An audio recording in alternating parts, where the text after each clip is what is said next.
Can you tell us how tough it was the competition pitting against the Asian teams? Ava first.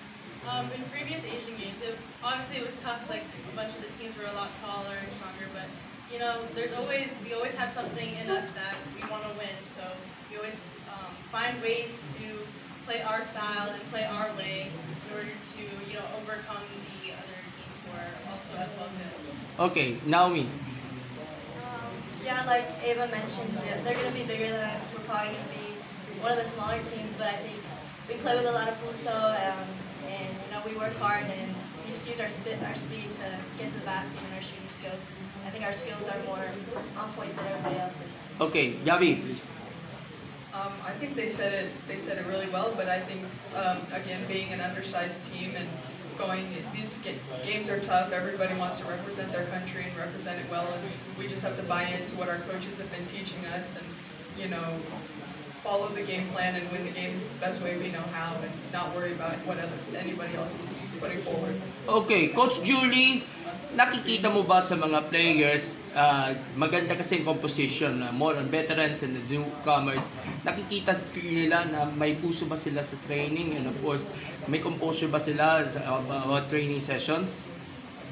I think they can play under pressure, na yung kanilang mentality, yung kanilang basketball IQ is very high, kaya daling silang turuan.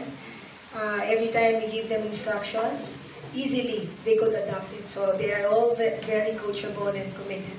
Lastly, kay Edie, Erica, suportado ba ng SBP itong goal ninyo para yung mga players natin ma-develop yung kanilang mga skills, ma-attain nila yung mga achievements nila along the way, at ma-elevate pa into the senior group? Kasi yung mga players natin, nakikita natin na may potential talaga na ma-level up talaga sa senior team. Salamat po.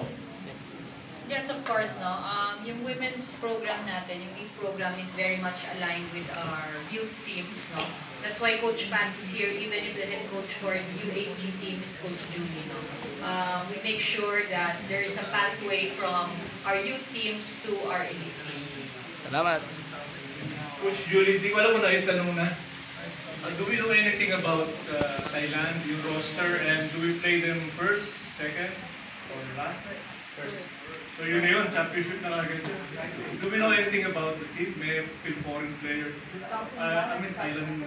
May scout dito ba yung mga referee? So playing against host country in Thailand pa, talagang gulatan yan.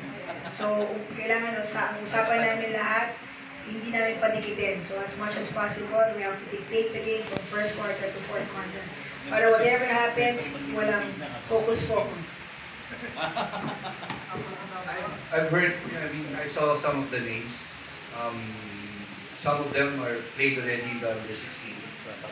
They're elevated to the under 18. So, just looking at some of the previous games namin no under 16, kung for tournament itself, kung naglaro yung mga yung group na nandun yung mga names. So, that's the only thing we know about. There have been secret team also. Parang nilabas nila yung lineup. Ano ba natin yung under 16? No. Under 18 last time nakalaban natin. Tinalo natin. May palo pa ako. Okay. Former coach doon, yung coach ng Las Piñas College before. He was a coach before. No. Okay. Yes. Average height po. Average height daw Thailand. ng mga players, ng mga players po. Probably Coach Julie, ano? Siguro mga 5'6", 5'8", 5'6", 5'6", 5'7". Okay. So please, team captain, on behalf of the whole team, additional message, probably what can you promise us as you compete in this Yama? As a team, I can promise that we are going to play to the best of our ability. We're going to try to play to the best of our ability, play with our hearts, and hopefully we'll come back with gold. Yes. Coach Pat, message please. Well, again, thank you so much for having us here, and also I'd like to say SBP for all the support. especially ED Erica. And we hope that we give honor this coming tournament. So please pray for us and support us. Thank you. Coach Julie, please. We promise that the players will be motivated.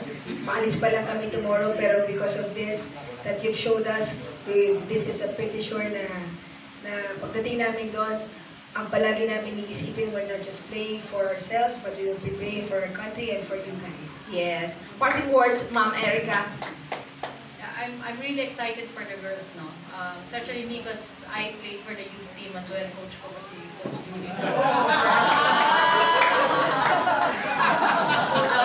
But really, we really hope that they play well in Thailand. The federation is here to support them with what they need.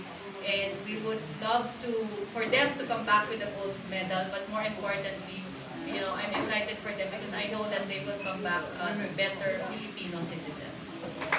Maraming salamat ating Gilas Pilipinas Winners Under 18. Pinagdadasal kayo ng bayan. We support you. God bless you. Maraming salamat po. PSA Sports Forum, until next time. God bless.